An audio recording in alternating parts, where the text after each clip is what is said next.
گام میزنم من نمیترسم. من دیدگی را دیدم. اگر تمام جهان یک روز آزاد داشته باشد شما چیکار میکنید؟ آیا شما فکر میکنید که تکنولوژی زندگی آدم را آسان کرد یا مشکل؟ مشکل. چی به؟ ما مشکل، ما پروتیف، ما مشکل. الحمدلله من مسلمانم. اگر خداوند 24 ساعت گناه ها را آزاد میکرد شما چیکار میکردید؟ برای ادامه برنامه را دیدن یک لحظه توجه میکنیم به سرپرستان برنامه. شرکت زیارت شاپ با حجامه و داروهای گیاهی و اینچنین طبابت گیمری در شهر مسکو. تمام داروهای گیاهی با نرخ‌های دسترس. شما میتوانید خود حاضر فرمایش دین تحویل به تمام شهرهای روسیه و اینچنین به تاجیکستان وطن عزیزمان به شهر دوشنبه. یکی از نماینده‌های شرکت زیارت شاپ برادر عبدالله. بله. با کمال احترام سلام عرض میکنیم به همه شما بینندگان سامانه صدای امید. ما امروز به شهر دوشنبه برآمدیم. خواستیم که یک سنجش گذرونیم با مردم. یک چند سوال ها بکنیم با این خواهرک خودم. تیارین شما؟ خودت چی میگی؟ گفت بسیار نکرد رفتم کار سر کنه. اصلا اکا جان یه لحظه وقتی شما را میگیرم ممکنه شما یک چی پرسم؟ ها؟ اصلا اکا جان یه لحظه وقتی شما را میگیرم. اکا جان یه لحظه وقتی شما را میگیرم یه وقت. اگر تمام جهان یک روز آزاد داشته باشد شما چیکار میکنید؟ آزادی میکنم خدا. میشینم. اگر تمام جهان یک روز آزاد داشته باشد شما چیکار میکنید؟ یک روز آزاد اگر میشد ما بیشتر میخواستم همین شخصانی که محتاج هستند هوایدا کمک خود را رسانم. تکنولوژی زندگی آدم را آسان گردد یا قین؟ وقت قین شدگی. عزیز شما بگویید که چرا اکثریت مردم از کامera میگریزند؟ اینترنت شبکه‌های اجتماعی روز تا روز رشد کرده ایستاده است. ما آزادانه میتونیم فکرهامون را بیان کنیم. شاید با یک سخن شما زندگی مردم تغییر یابد. ما نیازمندا معیوبا ما فعالیت ما طبابتی هستم. ما میخواهیم به نیازمندا و تمام شخصان تاجیکستان کمک خود را رسانیم. احمد اگر تمام جهان یک روز آزاد میداشت شما چیکار میکردید؟ البته آزادی قبول میکنیم.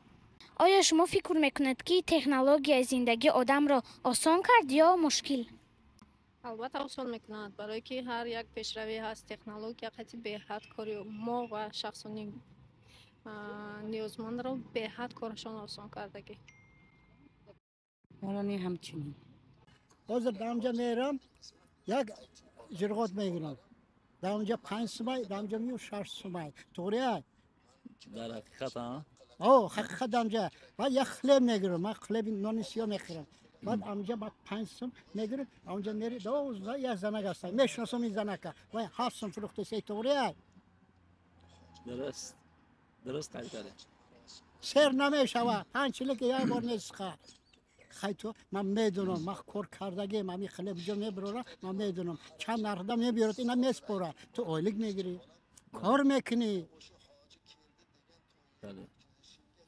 آخران بار بابا جان کی گریه کردید و برای چی گریه کردید؟ من گریه نکردم نمیکنم گریه. هیچ وقت گریه هیچ نکردید؟ گریه نمیکردم. نه. ماشاءالله. اگر تمام جهان یک روزی آزاد داشته باشد شما چیکار میکنید؟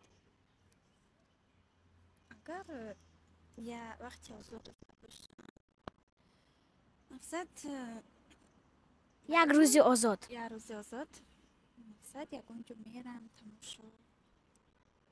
بله.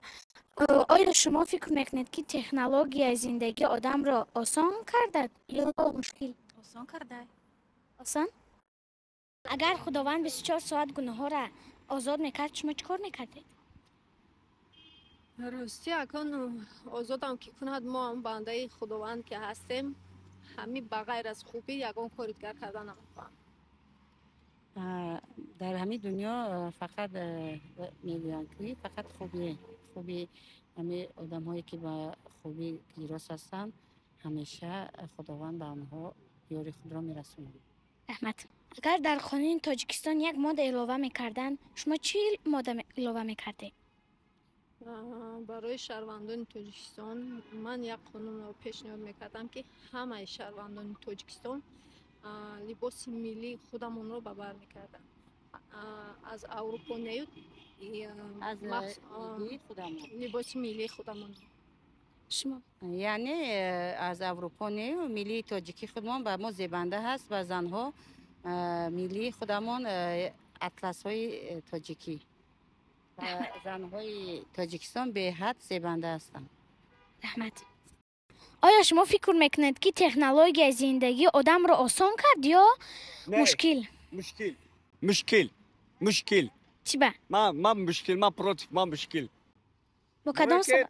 نگاه کنید وقتی که من سال 1980 به دنیا آمدم، خدا با شکر مکتب میانه خوندگی معلم من با درس میداد، من ماتماتیک با حساب کتاب خودم تقریم میکردم. حاضر برآمدگی تکنولوژی پیش رفتگی همه با کلکولاتور این سواد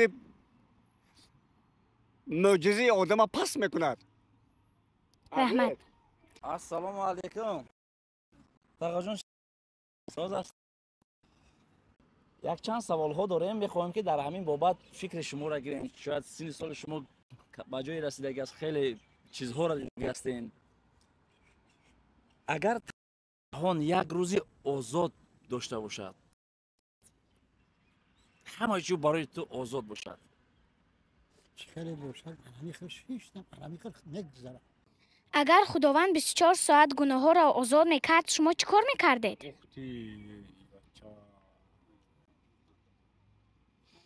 در پیش پای خداوند خودم میپرتویم. برای که ما بنده آمدیم، با بنده میرویم، خواهیم نخواهیم میرویم. خداوند زنده باشه، ما با خداوندیم.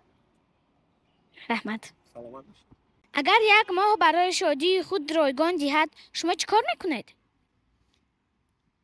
با اویله خودم، با فرزندای خودم، اویله دار صاحب 3 فرزند کار میکنیم که اویله مکتب فرزندام خوشحال کنم. Рахмат. Можно вам задать пару вопросов? Смотрите. Ну, я затрудняюсь ответить. Не знаю. Ну, желательно повернуть в лучшую сторону. В лучшую сторону, да, повели? Конечно. Так, спасибо большое. До свидания.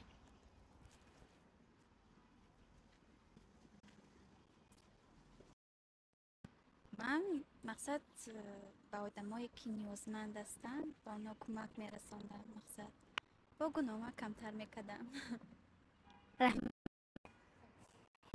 آیا شما فکر میکنین تکنولوژی زندگی انسان سبک کرده است یا اینکه مشکل؟ تکنولوژی سبک کرده است یا روز وزمی شده است؟ چرا؟ چی به آخر خود دیده است؟ چه گاو زنم حاضر زمان شده که ما در چیده کلون شدیم. تولد شدیم دوری سیوز بود که حاضر کردگیش بیزنس میگرد. ما در بیت سپیکولانت میگفته ایسون میگرد همینجا میفروشه. فهمیده ایسته؟ ما یک گودکو مروژن 7 کپیکه میخریدیم. یک خلیب نون 16 کپیکه بود. با سفید پنسه میبرامده 30 سامان پول میگرفت. انا میخوام میرست. یک دیچه ارد 12 روبل سوم بود. سامان دل کمونیزم بود. ما دیدیم. همین دستال سلاو میدون آمدیم. ایادم هسته.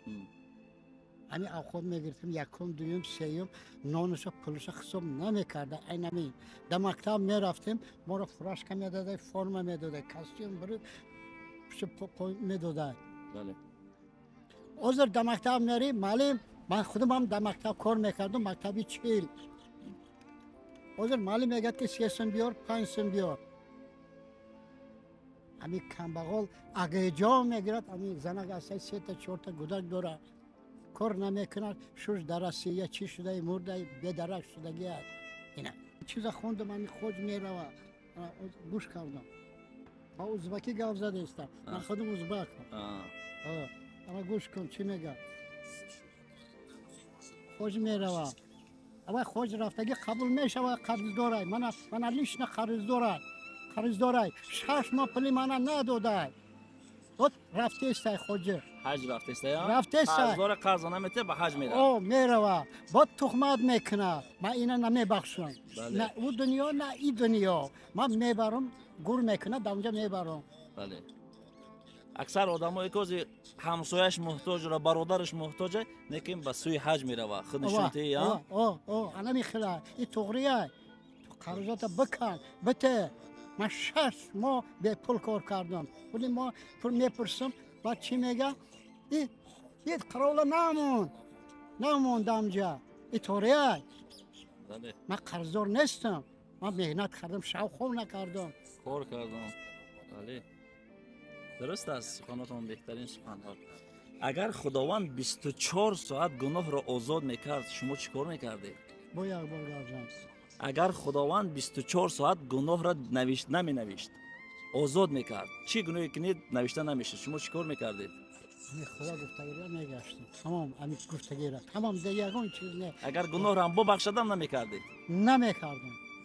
Худаш медонад. Ами гуфтагита гӯё чиз мекунам, мо рафтам мегирам. Гуфтай дамҷа биё бишин. Одик кар. Омадастам, одик кардастам.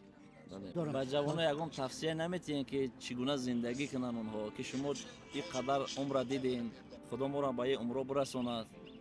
Мо чӣ кор кунем? Дар зиндагӣ чӣ кор кунем? Зиндагира фреб накунед, дуруғӣ накунед, дузӣ накунед. Анаминай. Халол чиз бикунед. ҳалол кор кунед, ҳалол хӯред, а? О, халол бихӯр. Ҳозир мана да мачид рафтам, опшам набуд. Набуд, ромадам да мачид. Ай мачид бебарам як калоши содагия ҷои ман. Туғрияй, намоз хунай. Баъд гам мезанам, ман наметарсам, ман дидагира дидам.